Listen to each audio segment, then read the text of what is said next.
The Liberals and Nationals are considering getting back together just days after a dramatic split of the coalition.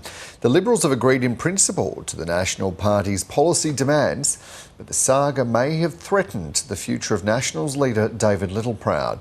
Political reporter Isabel Rowe has the details from Parliament House in Canberra. There seems to have been a bit of a breakthrough yesterday afternoon, Dan. The Liberal party room met via phone conference to have a discussion about some policy demands that the Nationals were putting forward, saying this would be what it would take basically to get back together. Those policy demands were keeping nuclear power, supermarket divestiture powers, mobile phone coverage improvements and creating a regional fund. The Liberal party room has agreed in principle, we understand, to support this. So that does pave the way for the two parties to get back together and create a new coalition agreement. But the Liberals and the Nationals have gone their separate ways over the weekend, back to their electorates to have a think about it. We understand that there may be some more developments in the coming days and weeks. They will need to get a bit of a wriggle on. Parliament is due to sit again in July, and they do want to create some shadow portfolios, hand out some jobs and get on with the job of being in the opposition. Yeah, and all the while, many Liberals have been pretty unhappy with how this has all been unfolding. They certainly have been, particularly the ones that never wanted this coalition split to happen at all. On Tuesday, the Nationals leader David Littleproud stood up in front of the media and announced that this coalition agreement would not be going ahead. He said it was about policy and that the Liberals wouldn't agree to it. At the time, Susan Lee, the leader of the Liberals, responded by saying that there was also this issue of cabinet solidarity, that the Nationals leader David Littleproud had asked to have shadow portfolios, but for those Nationals MPs to still be able to speak out against policy. And that's something that Susan Lee said that she would not allow. And so the coalition split. In the preceding days, there has been arguments about policy, about whether it's about personality. They were about to announce their ministries for a separate Liberal and a separate National Party.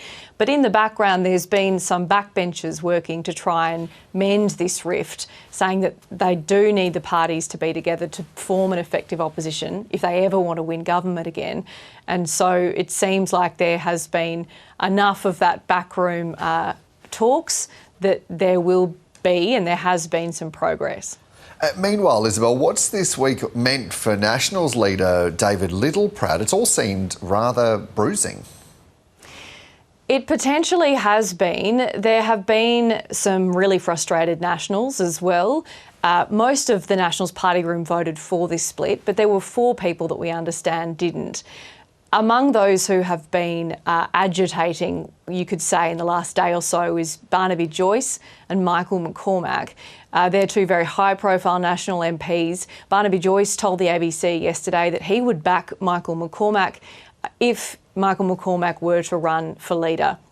These 2 people used to be sworn enemies in the Nationals, but they have united for this common cause of trying to put the coalition back together, and they're not happy with how David Littleproud has handled it.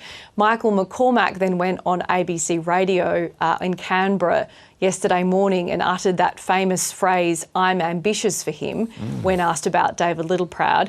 That, of course, happened.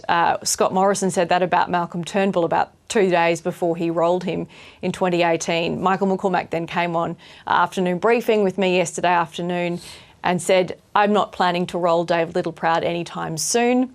He talked about the fact that, Nationals could have leadership ballots at any meeting of the Nationals party room when they were all together.